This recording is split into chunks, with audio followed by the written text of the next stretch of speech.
안녕하세요. 구약성서 신학 이제 12번째 주 지난주에 이제 좀 우리 고 김병 교수님 애도하기 위해서 이제 한 강의만 이제 나갔고요. 이제 이번에 이제 13번째 주 강의인데 지난주에 그 우리가 미처 이제 커버하지 못 지난번에 이제 예레미야 부분만 조금 하다가 이제 말았잖아요. 그래서 이번 주에 좀 양이 많아진다고 제가 말씀을 드렸는데 일단 그한 20분 이내로 지난주에 못했던 거 두 개 강의를 좀 하려고 그래요. 그래서 이제 이 제 10장의 우리 교재 제 10장의 제목이 멸망, 추방, 희망이거든요. 그래서 이제 지난주에 이제 예레미야 부분, 멸망 부분 했고 오늘 그 이제 멸망에 대한 이제 그 부분들을 좀 에스겔 부분 이제 그다음에 좀 그런 부분들 조금 더 커버 좀 하고 멸망에 대한 그 선지자들의 선포 그걸 좀 커버하고 그리고 나서 포로기까지 좀 이야기하고 그 다음에 이제 희망에 대한 부분을 요 다음번 강의 때 또 20분 이내로 할 거예요. 그렇게 하면은 이제 12번째 주 그 진도가 커버가 되고 그리고 나서 이제 요번 13번째 주 그 지혜 문학에 대해서 이제 좀 본격적으로 들어가려고 하거든요. 그러니까는 이번 주에 여러분 들어야 될 게 이제 5강의가 되는 거예요. 그 이제 연소 부분 이제 20분 이내로 할 거고 그 다음에 이제 쭉 지혜 문학에 대해서 다시 또 정식으로 강의들 또 25분짜리 강의 쫙 나갈 거고 그렇게 좀 여러분들이 지난 주에 조금 쉬었다 생각하시고 이번 주에 그렇게 좀 커버하도록 이제 하겠습니다.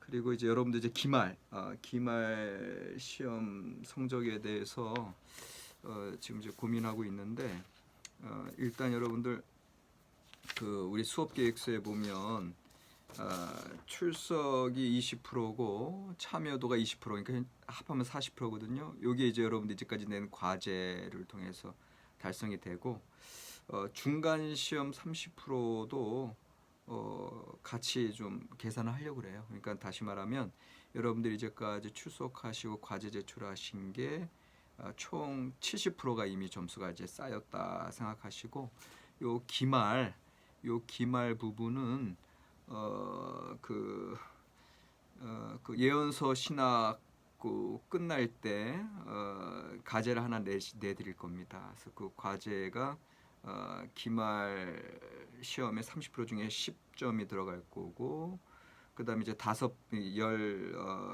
세 번째 주 지혜 질서 항변에 대한 그 성서 신학 첫 번째 파트인데 거기에 또 10점 들어갈 거고 일단 제 14주 다음 주에 성서 신학 갱신된 공동체 새로운 위기 그 14번째 주 과제를 내시면 그게 또 다른 10점. 그래서 이제 이 12주째, 13주째, 14주째 요 과제가 합쳐져서 여러분들 기말 시험 30%가 된다. 이렇게 생각하시면 됩니다. 그러니까는 지난번에 이제 예레미야의 고백록 낸 거 그건 아니고요. 오늘 이제 강의가 끝나면서 내드리는 거부터 시작하는 거예요. 그다음에 또 지혜질서 항변 강의 끝날 때 내드리는 거. 그다음에 갱신된 공동체 새로운 위기 다음 주에 그 세 개를 합쳐서 여러분들 기말 시험 성적으로 평가를 하려고 하니까 그렇게 여러분들 기말 과제를 지금부터 오늘부터 이제 나가는 강의를 좀 잘 제출을 해주셔야 기말 30%에서 그렇게 성적을 매기는 걸로 그렇게 하도록 하겠습니다. 지난주에 그 예레미야 탄식록 부분을 좀 찾아서 쓰시라 말씀드렸는데 제가 보니까는 여러분들이 교재를 아직 구입을 안 하신 분들이 좀 계신 것 같은데 이게 아직 교재 살 수 있어요. 그리고 사실 구약성서 신학 하시면서 요 정도 교재 한번 읽으시는 게 중요하니까 꼭 구입을 해주시길 바라고요. 예레미야 탄식록이 이제 520쪽에 나와요. 이 교재 520쪽에 첫 번째가 예레미야 11장 18절로 23절, 그 다음에 두 번째가 12장 1절로 6절, 그 다음에 세 번째가 15장 10절로 21절, 그 다음 네 번째가 17장 14절로 18절, 다섯 번째가 18장 18절에서 23절, 그 다음에 여섯 번째가 20장 7절에서 18절입니다. 그래서 예를 들어서 여섯 번째 예레미야 20장 7절에서 18절 한번 읽어드릴게요. 예레미야의 그 어떤 이 하나님의 사역을 감당함에 있어서 그의 어려운 상황들, 그거를 이제 하나님 앞에 기도하고 간구하고 그 사명자의 고통들이 이제 드러나는 모습들을 이제 우리가 보게 되는데 20장 7절 부터 한번 봉독하겠습니다. 여호와여, 주께서 나를 권유하심으로 내가 그 권유를 받아 싸우며 주께서 나보다 강하사 이기셨으므로 내가 조롱거리가 되니 사람마다 종일토록 나를 조롱하나이다. 내가 말할 때마다 외치며 파멸과 멸망을 선포함으로 여호와의 말씀으로 말미암아 내가 종일토록 치욕과 모욕거리가 됨이니이다. 내가 다시는 여호와를 선포하지 아니하며 그의 이름으로 말하지 아니하리라 하면 나의 마음이 불붙는 것 같아서 골수에 사무치니 답답하여 견딜 수 없나이다. 나는 무리의 비방과 사방이 두려워함을 들었나이다. 그들이 이르기를 고소하라, 우리도 고소하리라 하오며 내 친한 벗도 다 내가 실족하기를 기다리며 그가 혹시 유혹을 받게 되면 우리가 그를 이기어 우리 원수를 갚자 하나이다. 이게 지금 20장 10절까지 읽었어요. 그러니까 이제 늘 그가 파멸, 심판 선포하는 것들이 이제 그것을 듣는 자들이 더 이상 못 듣고 지금 상황에서 네가 바빌론 앞잡이 노릇하는 거 아니냐, 이제 이런 공격들. 그런데 그래서 제가 이제는 제가 하나님의 이름으로 선포하지 아니하리라 하면 아까 9절에 나의 마음이 불붙는 것 같아서 골수에 사무치니 답답하여 견딜 수 없나이다. 이게 이제 예언자의 영성인 거죠.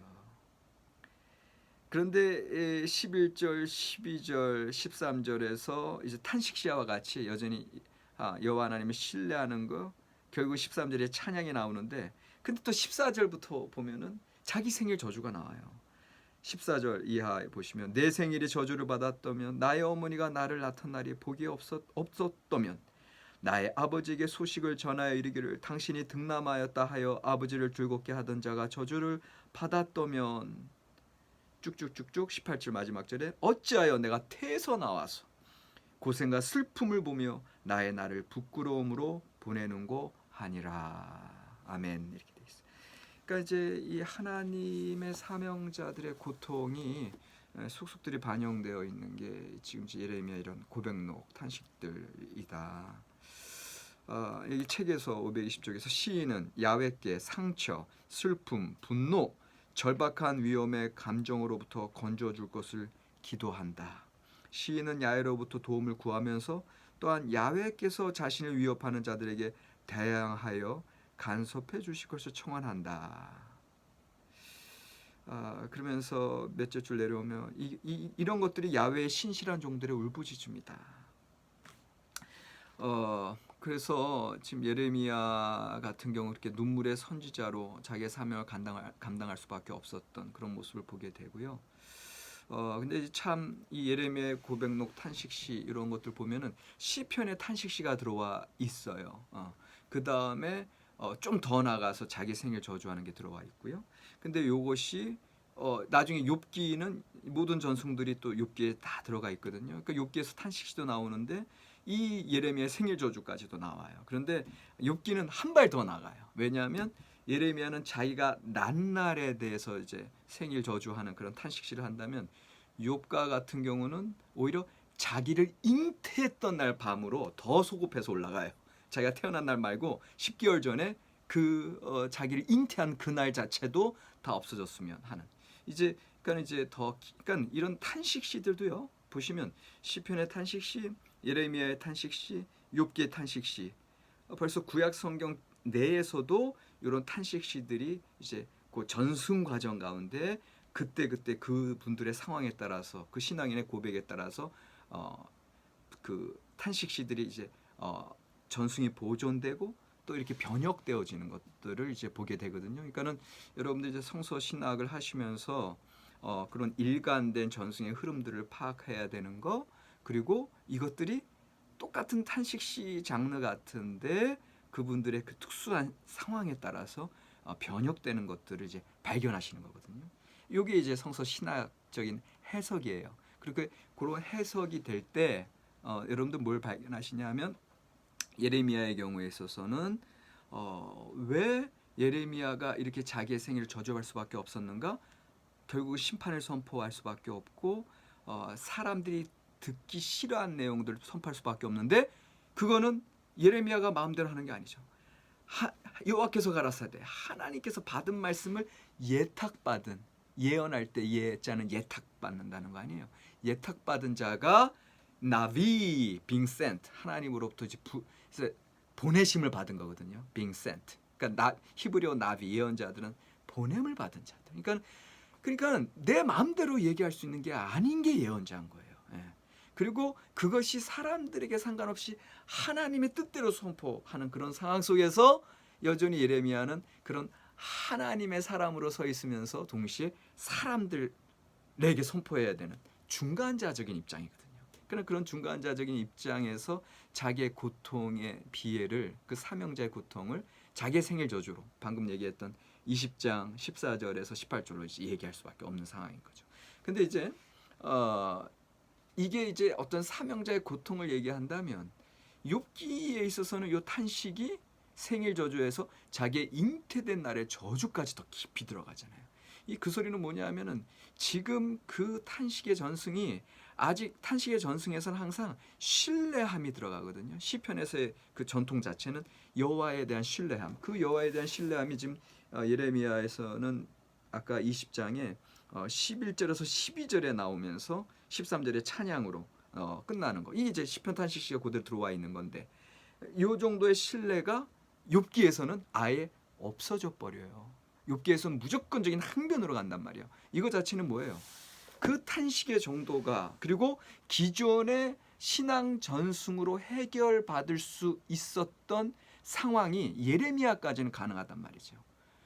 예레미야에서 신뢰까지 나오고 그러나 좀 더 나가서 생일 저주까지는 했지만, 그런데 욥기에 가서는 아예 신뢰에 대한 것들도 나타나지 않고 오히려 자기의 잉태된 날을 저주하는 것까지 이제 들어갔을 때 그 고통의 정도가 그만큼 심화되어 있고 욥의 상황은 기존의 신앙적인 설명으로 설명될 수 없는 상황이고, 그래서 욥의 새로운 언어, 그러다면 이제 가톡이라는 표현을 하는데 가톡, 새로운 하나님에 대한 그 하나님이 안 계실 것 같은 상황에서 하나님께 철저히 나아가려고 하는 그런 모습들을 이제 우리가 이제 보는 거거든요. 그러니까 이것들이 다 우리가 신학 해석적인 이제 관점이고요. 자, 지금 시간이 없으니까 이번 주 이제 짧게 하고 이 부분 이제 넘어가고 이제 지혜 문학 쪽으로 가야 되는데 여기 이제 여러분들 교과서에서 이 521조, 522쪽에서 이제 하박국서가 나와요. 그러니까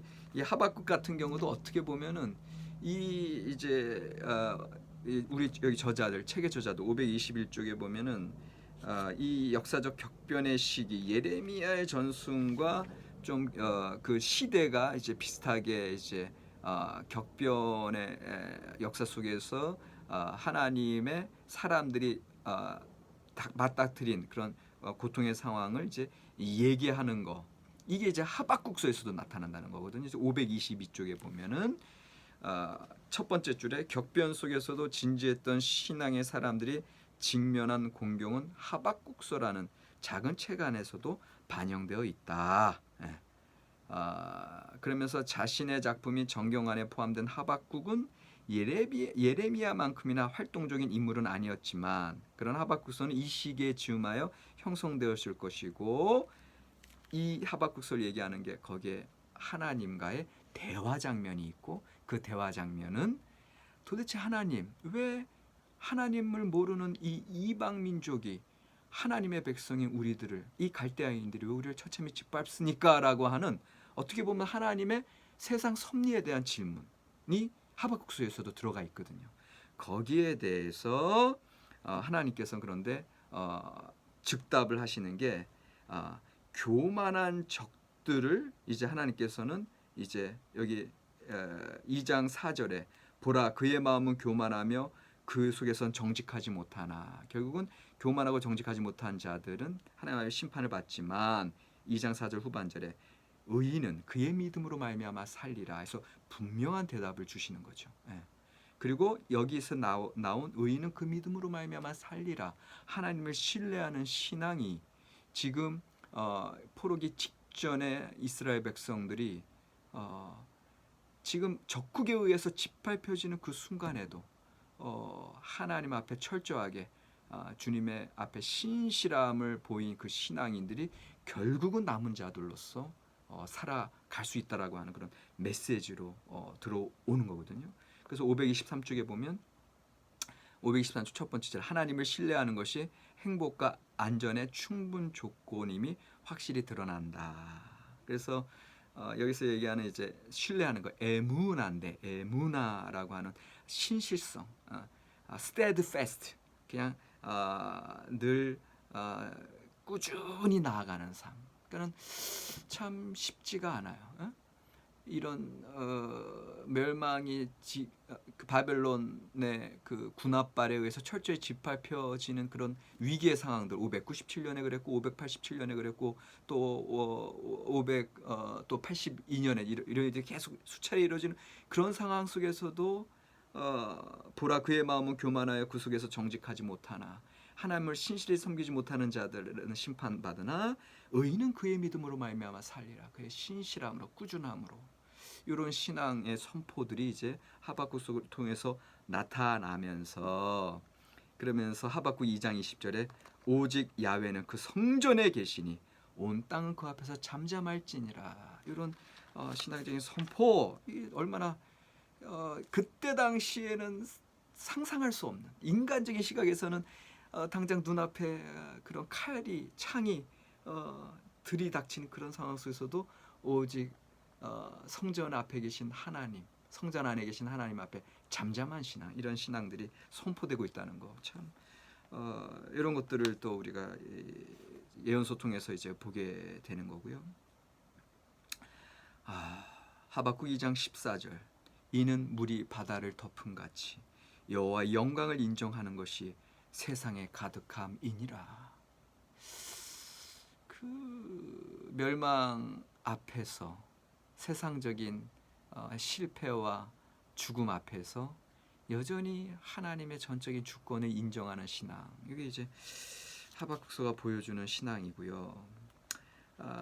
그다음에 이제 에스겔서 525쪽에 가면 이제 에스겔서로 이제 들어가는데 이제 우리 저자들은 에스겔서도 예레미야서와 마찬가지로 예레미야서에서는 뽑으며 파괴하며 건설하고 심는데 관심을 둔다. 예레미야 소명장에서 그게 나오거든요. 그러니까는 예레미야에게 네가 뽑으며 파괴하는 심판의 선포 그리고 건설하고 심는 회복의 선포를 이제 하나님께 소명장에서 얘기하는 것처럼 에스겔도 흩트리고 모으는 그런 주제들이 이제 나와 있습니다. 그렇기 때문에 에스겔은 첫 번째로는 붕괴로 인한 포로 생활을 이야기하지만 둘째로는 포로기 이후에 귀환을 통한 회복을 선포하고 있다.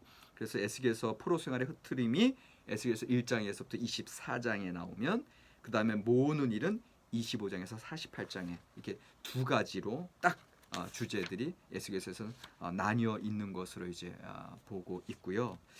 그 다음에 이제 에스겔서에서 이제 좀 독특하게 이제 드러나는 본문들은 여러 가지가 있으나 이제 우리 책에서는 특별히 이제 에스겔서 이제 16장 6절에서 22절에 나오는 이제 성적인 간음 이제 이스라엘 백성들을 이제 하나님께서 마치 광야에서 오갈 데 없는 그 어린 소녀를 구원해서 예쁜 옷을 입혀주고 그를 화관을 씌워주고 이제 이런 장면으로 연출하면서 그러나 이들이 그 구원해 주신 그 하나님을 버리고 다른 이 세상의 다른 남자들 곧 다른 이방 종교들을 음란하게 섬겼다는 것들로 쭉 나가는데 요것으로 인해서 너희들은 심판받을 수밖에 없다. 하나님의 그 신실한 그 사랑을 이제 깨뜨렸다. 이제 이런 내용들로 나오고 근데 이제 에스겔서에서 여러분들 이제 아주 인상적인 장면은 이 책에는 이제 설명이 안 돼 있으나 에스겔 1장 보면은 이제 움직이는 보좌가 나오잖아요. 그 아주 그 마치 이제 묵시문학을 보는 듯한 그런 기괴한 그런 하나님의 그 움직이는 보좌가 예, 환상으로부터 시작되잖아요. 에스겔 1장이. 근데 그것이 나중에 결국은 어떻게 돼요? 그 예루살렘 성전에 계셨던 하나님의 임재, 그 움직이는 보좌로 상징되는 그 임재가 결국은 예루살렘에서 그 헛된 예배, 계속 우리가 이제 8세기 예언자들로부터 봤던 이들이 드리는 헛된 예배, 그다음에 우상 숭배, 그다음에 사회적인 부정의, 불평등 이런 것들로 인해서 결국은 이 오염된 예루살렘 도성으로부터 하나님의 움직이는 보좌가 떠나죠. 떠나가지고 그것이 나중에 어디로 가는 줄 아세요? 포로 공동체 바벨론으로 그게 움직여요. 너무 놀라운 장면이에요. 근데 이게 뭘 얘기하느냐? 에스겔이 지금 597년 1차 포로 때 이미 끌려와 있는 상황이거든요. 근데 그 주변에 그가 늘 끌려왔던 바벨론 끌려왔던 그런 지도자들이지 에스겔 주변에 모여서 하나님의 말씀을 받게 되는 거거든요. 바벨론 포로 시절에. 그래서 이들이 이제 에스겔에게 하나님이 어떠한 말씀을 주셨고 어떠한 환상을 주셨는가 그 말씀을 그들이 들으면서 그들이 다시금 하나님의 말씀 붙들고 이제 돌아오게 되는 거거든요. 나중에 결국은 에스겔 37장의 그 나름뼈 그 골짜기에서 이제 대군대가 생명을 다시금 얻고 고토로 돌아가리라. 그런 예언들의 말씀도 나타나고. 근데 그런 이들에게 또 내가 잠시 성소가 되리라 이런 말씀하시거든요. 그러니까는 이거는 사실은 에스겔은 제사장 겸 예언자라고 말씀드렸잖아요. 그런데 그 제사장에게 있어서는 그 성전의 정결함, 그 다음에 예의, 제의의 어떤 그런 그 딱딱 정해진 질서대로 행해지는 그런 것들을 중시 여기는 사람들인데도 불구하고 그 이방 땅에 그 하나님의 거룩성이 도대체 임재할 수 없는 것 같은 그 이방 그 바벨론 땅에 하나님의 보좌가 잠시 성소가 되리라 하고서 임재하는 그런 놀라운 환상을 또 선포하는 거거든요. 그러니까 그만큼 지금 예언자들은 이 주변에 보여주는 상황에서 어떠한 일들이 벌어지든지 간에 하나님의 새로운 개혁적인 말씀들을 이제 받는 걸 볼 수 있거든요. 그러니까 이게 포로기 그 멸망의 한순간 가운데 이런 하박국 같은 예언자, 이런 또 에스겔 같은 예언자를 통해서 그런 하나님의 이스라엘 백성들에게 향한 그 심판 선포와 더불어 여전히 하나님께서 그 민족을 버리지 않고 계시다는 그런 말씀들로 이제 흘러가고 있거든요. 자, 첫 번째 시간 이제 여기까지만 할 거고요. 요거 이후에 이제 책에 나온 포로기 시대의 그 포로기 신학 보고 그다음에 이 각 예언자들이 어떠한 회복 선포로 이제 이스라엘 백성들에게 계속해서 하나님의 말씀을 이제 전하는지 이제 요거만 이제 다음 시간에 얘기 드리면 이게 여기까지 12번째 주 이제 진도는 커버가 되는 겁니다. 그 과제는 좀 이따가 드릴게요.